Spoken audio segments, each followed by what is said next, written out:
Bonjour à toutes et tous. Je suis très heureuse d'être ici pour évoquer un sujet qui me tient à cœur depuis longtemps. Et je pense qu'il vous tient absolument à cœur de la même façon. Sauf que vous avez beaucoup plus d'observations concrètes de tous les jours sur le sujet que moi. Donc si hauteur il y a, je crains que ça soit une distance entre les situations que vous connaissez et moi. Et j'espère que cette distance, elle sera intéressante, elle sera utile.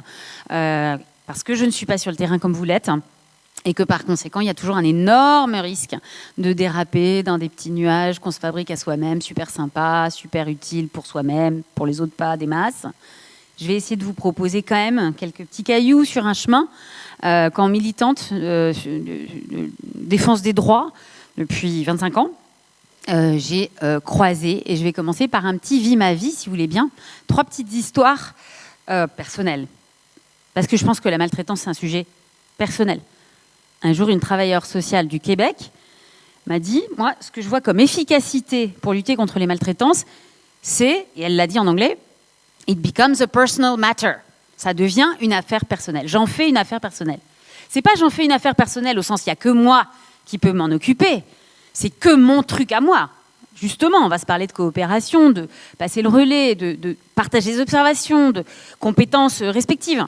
Mais il y a un côté très, très, très difficile dans ces situations, c'est ne pas lâcher. Et donc, ce qu'elle me disait, c'est, on a tous la situation boulet, quoi. On n'en peut plus de ce truc-là. Quelqu'un d'autre, il y a forcément quelqu'un dans cette salle qui va s'en occuper mieux que moi, le boulet, donc je lui laisse. Et elle dit, la seule manière que ça ne se passe pas comme ça, c'est when it becomes a personal matter, quand ça devient, j'en fais une affaire personnelle. Bon, donc je vais vous raconter ma vie au début. Mais rassurez-vous, ça va être court. On est en 2012 et je suis sollicitée par une association qui s'appelle Rénalou, qui s'occupe de maladies rénales chroniques, pour ce qu'ils ont appelé les États généraux du Rhin. Donc les États généraux du Rhin, c'était des tables rondes. Il y avait des docteurs, il y avait des malades, il y avait des familles, il y avait des travailleurs sociaux, pas beaucoup, parce que quand même, santé, sociale, tout ça, c'est pas... Hein, bon, on le sait. Le parcours, ok, mais... bon, bref, un jour. Et donc... table ronde, et on me demande d'animer une table ronde sur les maltraitances. Et je fais un premier tour de table des soignants, des familles, des patients, des professionnels. Est-ce que parmi vous, il y a des expériences de maltraitance rencontrées dans votre service, dans votre vie, Personne, jamais, rien. Truc, non, c'est intéressant et tout ça. Ah ouais, maltraitance, rien. Je me dis, ok, il y a moi qui ai une déformation professionnelle. Et donc, je dis, ce que je vous propose, c'est de vous donner un petit aperçu d'une définition et puis d'essayer d'illustrer par des choses un peu concrètes. Donc, je raconte, alors, il y a maltraitance physique, maltraitance psychologique, et à chaque fois, j'illustre. Et je fais un deuxième tour de table. Tout le monde en a des situations. C'est pas du tout parce que j'ai défini la maltraitance. Il y a une autre raison. Je vous la garde, mais je pense que vous l'avez tout de suite comprise. Expérience suivante, alors là, c'est en 2021. Je sors d'une aventure incroyable qui s'est appelée la CIAZ, la Commission Sauvé, qui a travaillé pendant 2 ans et demi sur les violences sexuelles sur mineurs dans l'Église catholique. Et donc, on sort le rapport en mode, il y a eu beaucoup de Français, quand même, enfants violés par des prêtres. C'est trash. Et un certain nombre d'entre nous, on se dit, maintenant, c'est pas le tout, on a fait le rapport, il faut aller l'expliquer, diffuser, le faire comprendre. Et il faut aller le faire comprendre notamment à ceux que ça intéresse, donc dans des églises. Voilà. Et donc, on présente le rapport dans des églises. C'est assez particulier de faire une conférence sur ces sujets-là dans une église, c'est un peu bon. Et, grande surprise, à la fin de chaque conférence qu'on donne, un petit débat avec mes coéquipiers, il y a des personnes qui viennent me voir et qui me disent ça m'est arrivé, c'est arrivé à ma sœur, c'est arrivé à mon père. Bon. Et à chaque fois, je me dis ah ouais, quand même, il y en a, quoi. Ils sont là. Ça, c'est 2e expérience. 3e expérience, alors elle est plus proche, c'est cette année. Je prends mon poste à la Civise, donc la commission sur l'inceste et les violences sexuelles sur mineurs, le 5 février 2024. Et bon, vous avez peut-être vu dans les journaux, il y a une toute petite crise de gouvernance, bon, rien de grave. Mais bon, en attendant que le gouvernement prenne un certain nombre de décisions de gouvernance, moi, je suis un tout petit peu toute seule, hein, j'ai plus de présidence, j'ai plus rien du tout. Et donc, je rencontre des gens, je discute, je travaille. Et là, je me rends compte que à peu près un tiers des personnes que je connais me parlent de violences sexuelles vécues dans l'enfance par elles-mêmes, par leur famille, par leurs amis. Je ne m'en étais absolument pas rendu compte avant, et ces personnes ne m'en avaient jamais parlé avant. Alors, ça veut dire quoi, ces 3 anecdotes personnelles? La maltraitance, on ne va pas vous en parler, quoi. Il y a une autorisation préalable. Je dirais même plus, il y a une activation préalable, à mon avis. La parole ne vient pas magiquement, les mots ne viennent pas magiquement, l'alerte ne sort pas magiquement. Il y a une activation qui va la permettre, l'autoriser. Dans le cas de la première table ronde de Rénalou, j'ai donné des exemples, j'ai raconté des histoires de maltraitance et en face, du coup, il y avait comme quelque chose qui se faisait, je pense, c'est mon analyse, hein, qui permettait aux personnes autour de la table de ne pas être les premiers à en parler. Et donc, je donnais des exemples de gens en retard, de gens énervés, de gens physiquement brutaux, d'absence de coordination, de négligence, de sous-effectifs qui menaient à de l'agitation totale, de plein de choses. Et une fois que moi, j'avais fait ça, les gens, après, ils pouvaient suivre. Dans le cas de l'Église catholique, le fait qu'on racontait des histoires de personnes victimes faisait, j'ai l'impression, que les personnes pouvaient, à la fin, venir nous le dire. Et là, dans le cas de ma prise de poste à la Civise, ce qui m'a beaucoup surpris, c'est que mon environnement avait des choses à me dire là-dessus, mais comme il y avait maintenant marqué « je travaille à la Civise » sur ma tête, et bien là, c'était permis, les gens pouvaient se permettre de venir me parler de ça. Donc, il y a quelque chose à comprendre du hashtag MeToo, et pas pour Cannes seulement. Il y a quelque chose pour nous, parce que les personnes, me semble-t-il, que vous côtoyez, sont moins sur les réseaux sociaux que les stars du cinéma, et elles ont moins à leur bénéfice cet effet d'entraînement, cet effet d'autorisation, cet effet de facilitation qui est le hashtag MeToo. Le hashtag MeToo, on en pense ce qu'on en veut, on est féministe ou on ne l'est pas, mais ça dit que quelqu'un d'autre l'a dit avant et que moi je le dis après. Moi c'est comme elle, moi c'est comme lui, moi c'était pareil moi. Bon, moi c'était pareil mais pas tout à fait pareil parce que moi c'était pas là, c'était là. Vous n'avez pas à ouvrir, vous ne faites pas tout le job. Une des difficultés, je trouve, pour les personnes âgées, en situation de handicap, de vulnérabilité majeure, c'est qu'il n'y a pas cette espèce d'effet massif d'autorisation, encore, malgré, bien sûr, on a vu les drames, les crises, les grands trucs qui ont défrayé la chronique, mais je ne trouve pas qu'il y a encore cette autorisation facilitée. Du coup, qui fait le job? C'est vous. Et comme c'est vous, la question va être, est-ce que vous bénéficiez du hashtag MeToo? Est-ce qu'il y a des vagues de professionnels qui travaillent à domicile auprès de personnes âgées, auprès de personnes handicapées? MeToo, j'ai vu la personne maltraitée. Non. Donc vous non plus, me semble-t-il. Vous n'êtes pas autorisé, vous n'êtes pas porté par une vague qui fait que vous n'êtes pas le premier. Ça fait 12 personnes, 15 personnes, 600 000 personnes qui racontent. Bien sûr, il y a des diapos qui disent « L'Organisation mondiale de la santé a montré qu'une personne âgée sur je ne sais pas quoi, les personnes handicapées sont particulièrement exposées. » Ça, c'est abstrait. Les personnes âgées sont gna gna gna.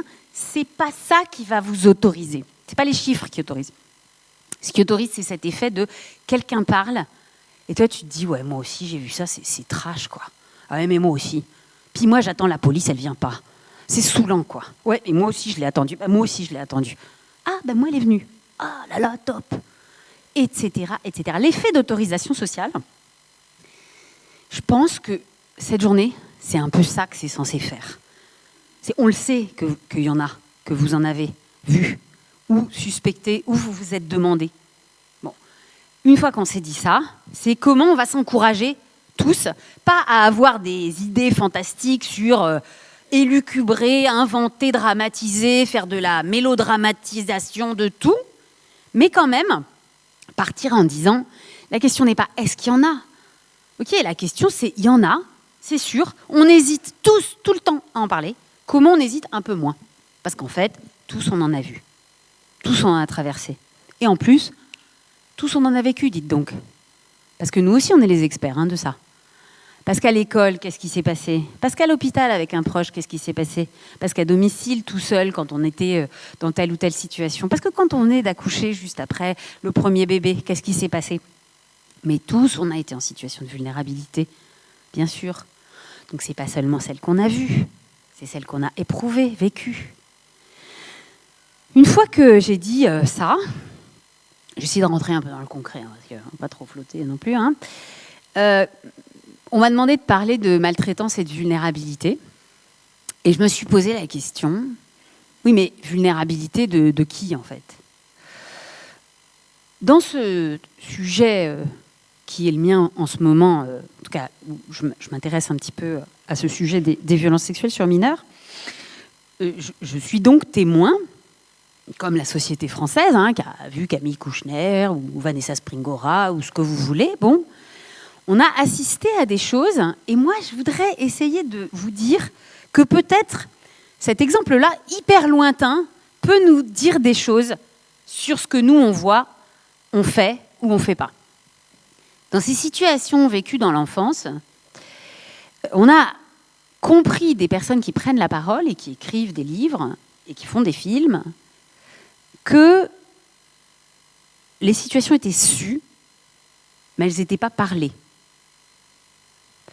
On a vu aussi dans ces témoignages, dans ces histoires, qu'elles ont été parfois dites, mais qu'elles n'ont pas été jugées crédibles, qu'elles ont été laissées sans suite par les adultes. On a entendu aussi qu'elles ont pour partie, pour certaines d'entre elles, pas nombreuses, été portées devant les tribunaux et que ça n'a pas toujours abouti à des condamnations pénales. On a entendu, enfin, il y a plein d'autres choses qu'on a entendues, bien sûr, l'âge réduit, mais on a entendu enfin que ces situations avaient fait l'objet, pour certaines, de condamnations pénales, mais que ces condamnations n'avaient pas nécessairement toujours réparé les personnes.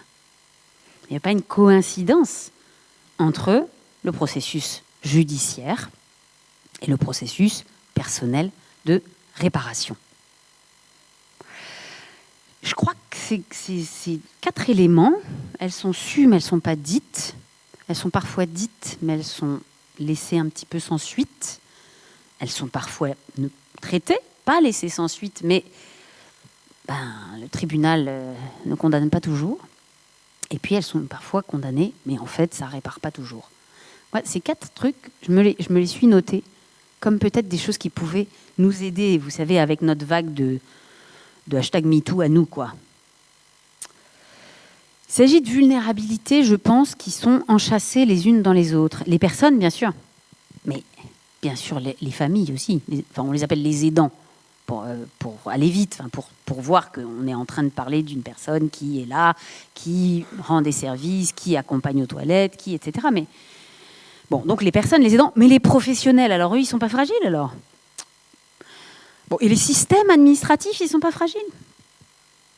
Le système judiciaire, il est hyper robuste. C'est pas trop ce qu'on lit dans la presse en ce moment, mais bon. Alors, moi, j'ai envie de parler plutôt de ces vulnérabilités successives et qui, malheureusement, se démultiplient, je pense. Pas pour en rester là, mais pour essayer de voir ce qu'on fait avec ça. Je pense d'abord qu'il y a une vulnérabilité du voir. C'est-à-dire, on ne voit pas très bien. On ne voit pas très bien les maltraitances. Déjà, est-ce qu'on sait ce que c'est ?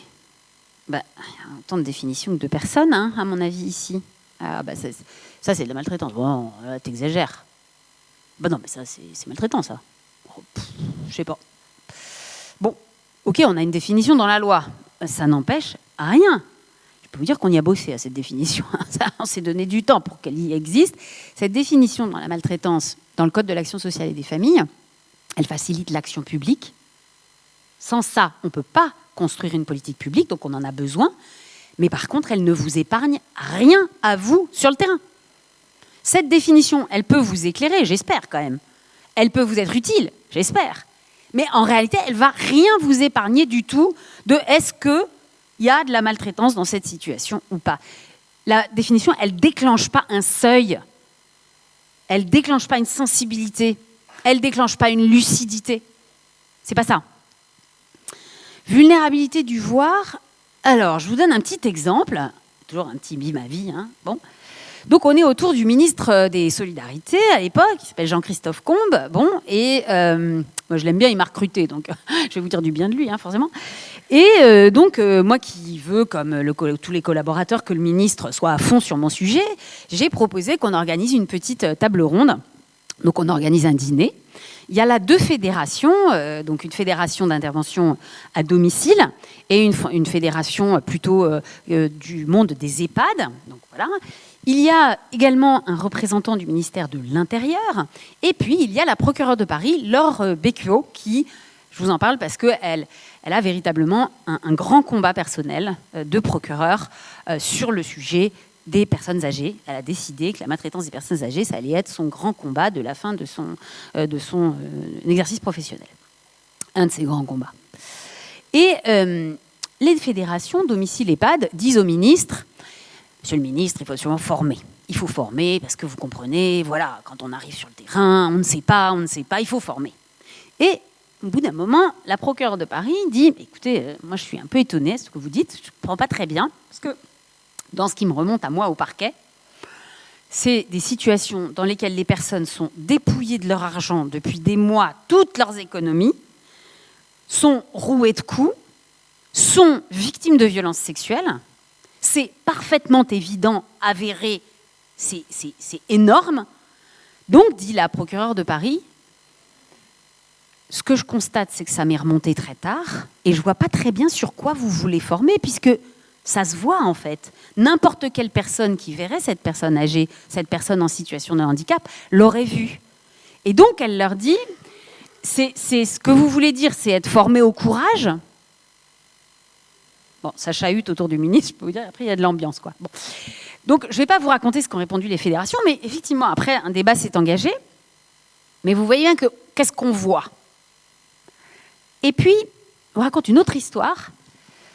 Dans l'élaboration de la stratégie de lutte contre les maltraitances, on est en train de travailler avec les maires. Parce qu'on pense que les maires, d'abord, ils ont une responsabilité, les maires, vous savez, hein, dans les villes, sur la sécurité des personnes. Et puis, ils font des diagnostics sur la sécurité, je ne sais pas moi, des jeunes, des femmes, des touristes, enfin bon. Et donc, on commence à travailler avec eux sur la sécurité des majeurs vulnérables. Et par exemple, on est avec une assemblée de maires et on le dit. Et alors, du coup, sur les seniors, par exemple, au hasard, vous voyez quoi comme risque? Tous, ils nous parlent de risque sur la voie publique d'être agressés pour qu'on vole de l'argent. Aucun ne nous parle de violence intrafamiliale. Aucun. Violence intrafamiliale, femmes. Vieux, non, pas les mêmes. On nous dit, ah, mais il y a des femmes vieilles. Ah, ça déjà, ouh. Mais en fait, on voit très bien que pourquoi on ne voit pas, pourquoi les maires, en l'occurrence, ne voient pas, c'est qu'en fait, ils se font une représentation de ce que c'est que les risques pour des personnes âgées, et pour eux, c'est, hop, la voie publique, la dame qui avance très lentement et on lui arrache son sac. Et quand on leur dit, mais vous savez, qu'en réalité, les violences intrafamiliales, c'est pas que les enfants et les femmes, hein, là, il n'y a plus personne, quoi. Donc on voit bien que voir, à tous les étages, c'est pas une mince affaire. Après la vulnérabilité du voir, il y a une vulnérabilité du dire et de l'écrire. Alors là, je vous raconte une autre histoire. On est dans les états généraux des maltraitances, dans les groupes de travail, et il y a des associations de seniors qui font face à la gendarmerie nationale. Et les associations de seniors disent c'est hyper difficile pour les personnes de témoigner, elles ne veulent pas témoigner, elles ne veulent pas alerter, elles nous le disent à nous, mais elles ne veulent pas lancer l'alerte, c'est trop compliqué. Et pourtant, il y a telle situation, tel fait, telle difficulté, donc elles évoquent tout ça. Et en les écoutant, au bout d'un moment, il y a un expert de la gendarmerie nationale qui dit « mais vous savez, c'est tout à fait normal. Il est extrêmement difficile de témoigner quand on vit avec son agresseur. » Vit avec son agresseur. Ça, c'est du vocabulaire violence conjugale, hein, vit avec son agresseur. Donc les assos de seniors, elles disent « vit avec son agresseur ». Et le gendarme explique, l'expert de la gendarmerie, il dit, les personnes, elles les voient tous les jours. On parle d'une aide-soignante, on parle d'un infirmier, on parle d'un kiné. Bon, oui, elles voient tous les jours. Ok, est-ce qu'elles peuvent en changer? Non, absolument pas. Donc c'est dans leur domicile, enfin dans leur lieu de vie, d'intimité, absolument. Et c'est une agression, ça s'appelle agression, quand on vit ça et ça et ça. Or, on sait par les violences conjugales que quand on vit avec son agresseur, c'est difficile de prendre la parole, on est piégé dans la situation. Et là, tout d'un coup, vous avez toutes les associations de seniors qui, ok, d'accord. C'est difficile de dire parce qu'on a peur, c'est difficile de dire parce qu'on pense qu'on n'a pas forcément de droit, c'est difficile de dire parce qu'on ne sait pas à qui s'adresser, mais c'est aussi difficile de dire parce qu'on est en proximité avec un écosystème dont on n'est pas très sûr de pouvoir changer. Je pense que ça, vous voyez bien de quoi je parle. C'est difficile de dire et d'écrire aussi, alors pas que pour les personnes, mais c'est aussi difficile de dire et pour les proches. Je pense à un témoignage d'une association qui s'occupe de maladies à corps de Lévy. Et ils sont venus me voir en m'expliquant les agressivités des patients, des malades, envers leurs proches. Et ils sont venus me voir parce qu'en fait, alors ils ne savaient pas s'il fallait appeler ça de la maltraitance, n'empêche qu'en tout cas, il y avait vraiment quelque chose de violent dans la relation. Et ce que disaient les médecins, c'est mais les familles n'en parlent jamais. Parce que ça fait partie de la maladie, donc on parle de plein de choses, mais le fait qu'on soit frappé, griffé, mordu, etc., on n'en parle pas. Alors, je ne sais pas s'il faut parler de maltraitance dans ce cas-là. On se doute bien que le parquet ne va pas pouvoir faire grand-chose, mais on a quand même là un risque, une mise en tension de la relation, évidemment.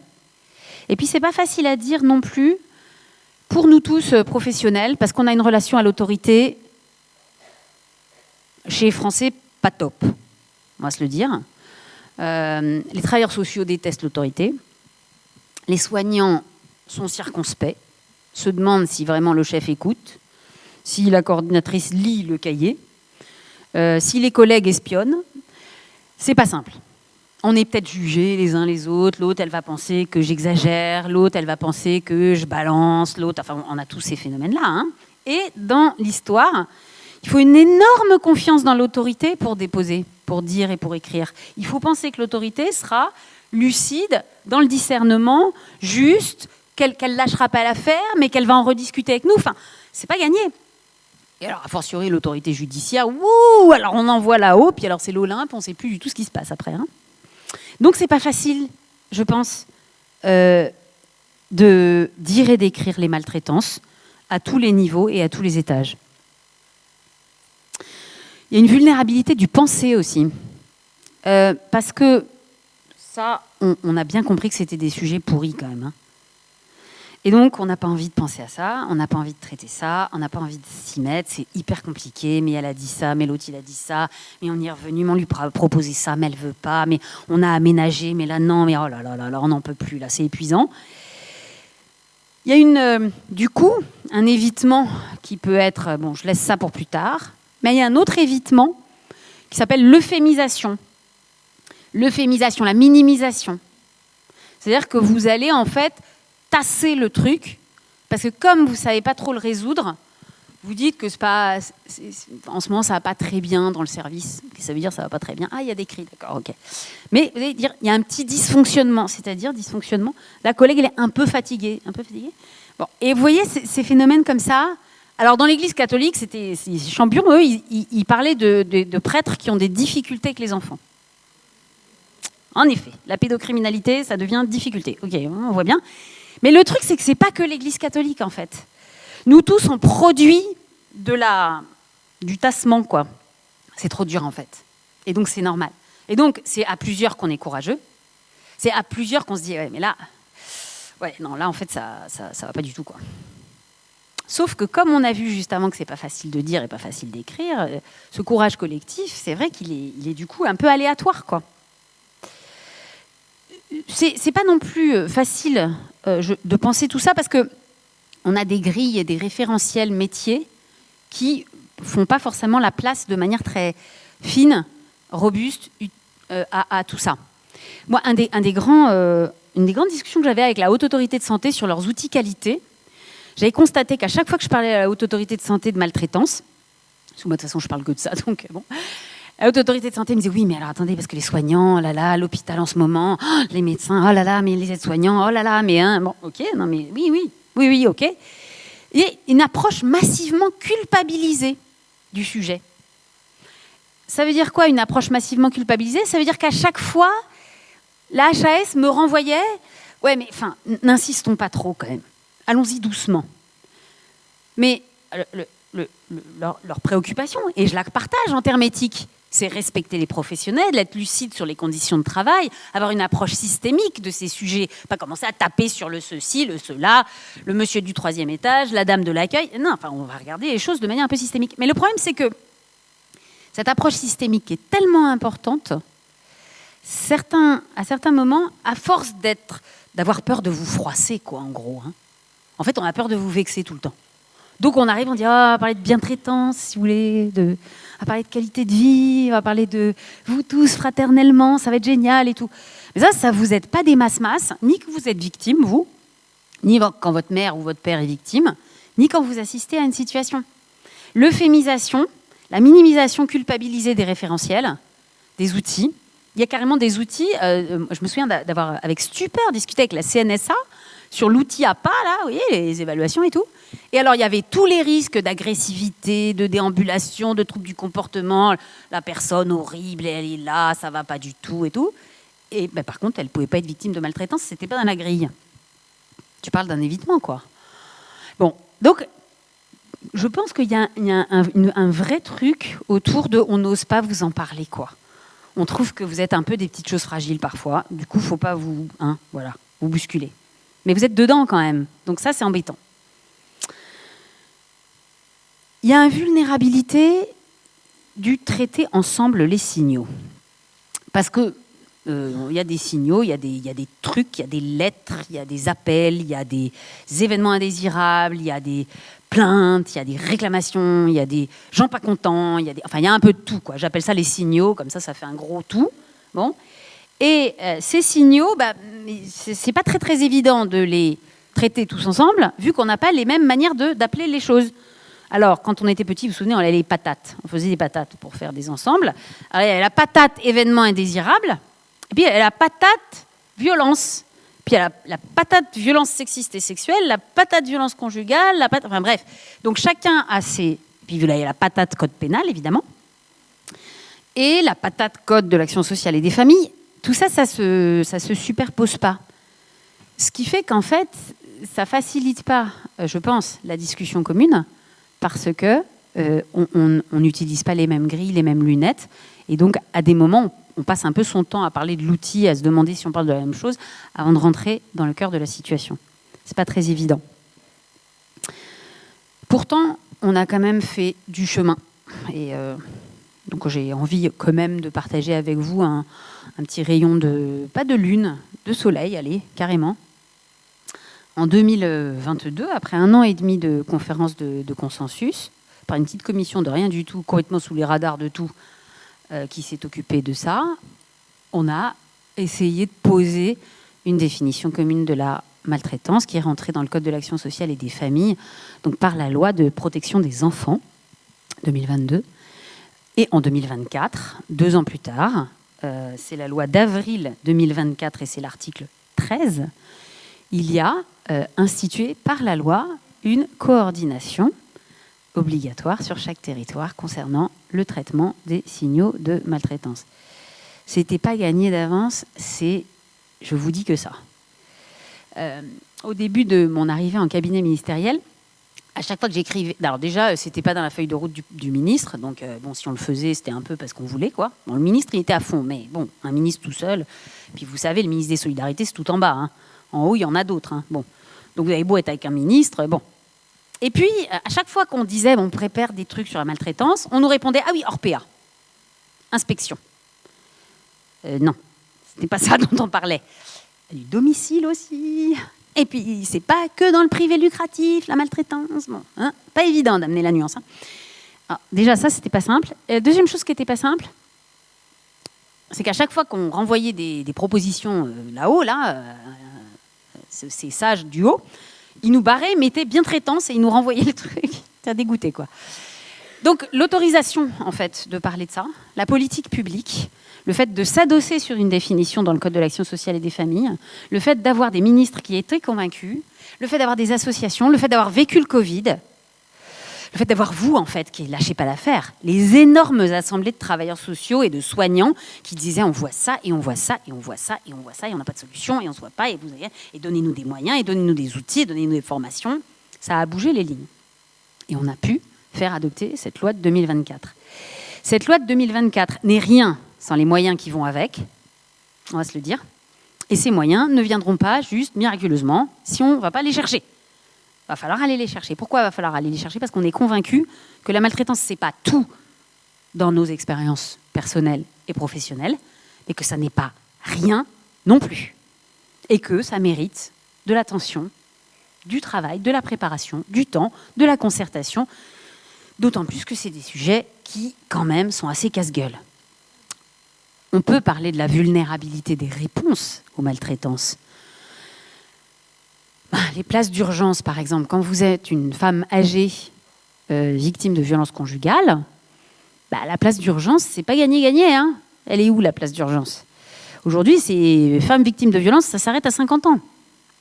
Au-dessus, on ne sait pas où on est, mais on n'y est pas, quoi. Bon, il y a des choses à créer, là. Il y a des choses à créer. Mais on pourrait dire aussi, il faut des évaluations psychogériatriques. Oh là là, où sont les psychiatres? Il n'y en a pas, mince. Bon, alors on va faire des infirmières en pratique avancée, ça va être super. Ah là là là là, ça va nous prendre 10 ans, ça. Ah oui, parce qu'il va falloir discuter avec tout le monde.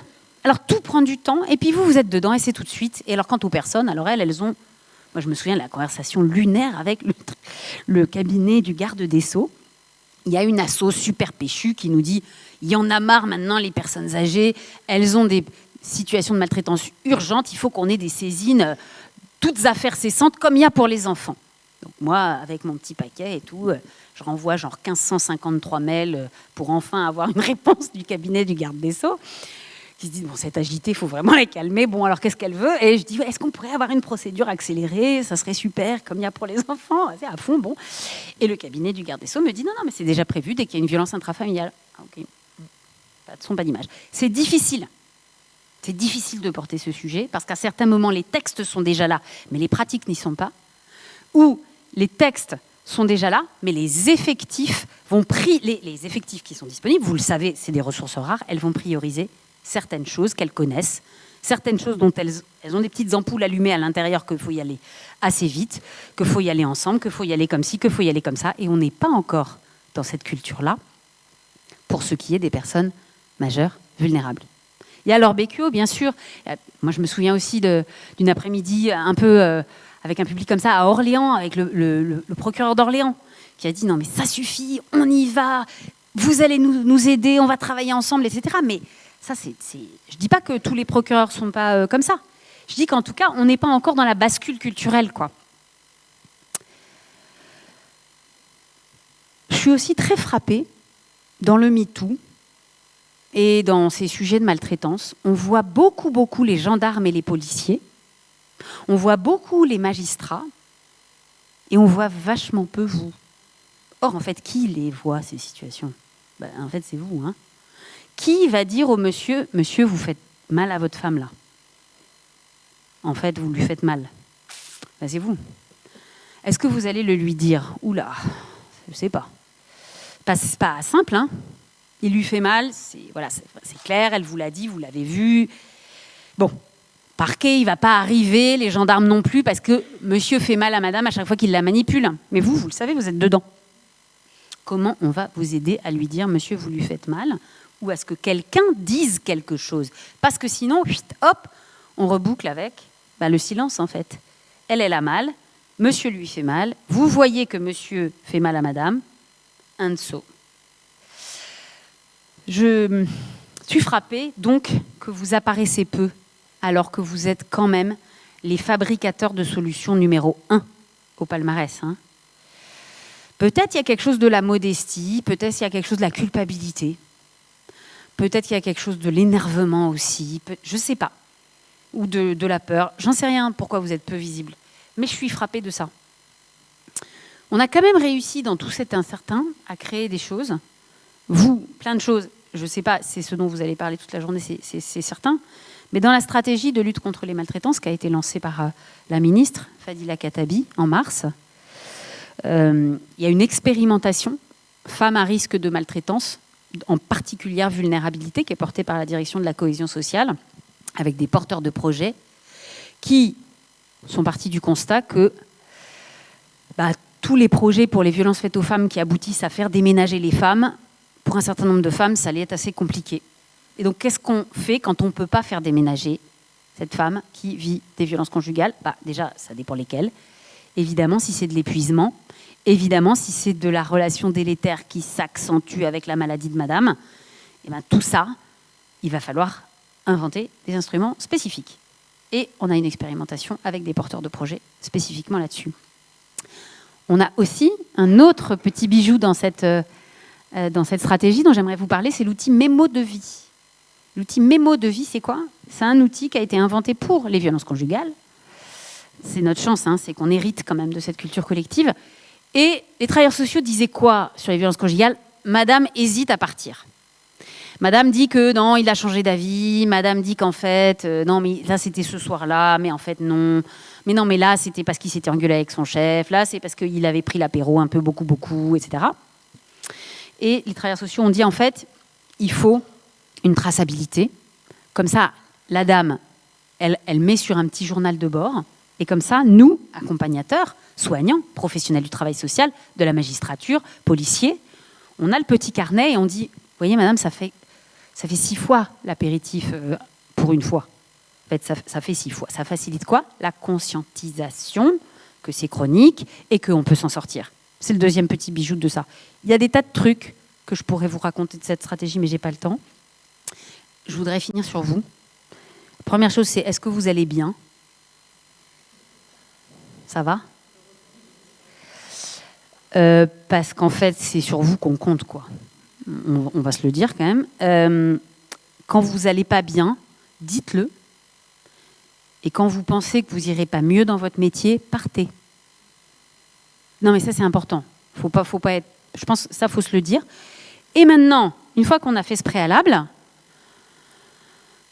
il faut dire quand vous voyez quelque chose de dysfonctionnel, il faut le dire devant les personnes, si c'est possible. Préparez avec vos collègues, mais devant les personnes, les protagonistes. Aux personnes d'abord, si c'est possible. Travaillez avec vos collègues là-dessus. Aux référents, aux autorités légitimes, même si elles sont lentes. Les autorités légitimes, le département, l'agence régionale de santé, la police, le tribunal, elles travaillent sur ces situations, elles ne font pas rien. Et c'est ces signaux-là qu'elles peuvent utiliser pour progresser. Si vous n'alertez pas, ça ne peut pas progresser. Dans l'éthique aristotélicienne, je vais finir là-dessus, dans l'éthique aristotélicienne, Aristote dit que dans la nature humaine, vous avez une faculté qui s'appelle la puissance. Par exemple, vous pouvez marcher. Et ensuite, vous allez agir, marcher, et ça va développer votre faculté. D'accord? Donc vous avez la puissance de marcher, la puissance de parler, la puissance de voir. Bon. Dans l'éthique, ce que nous dit Aristote, ça ne marche pas comme ça. Vous n'avez pas la puissance éthique, et après vous allez activer le courage, par exemple, et ça va marcher. Non. Aristote nous dit, l'acte précède la puissance dans l'éthique.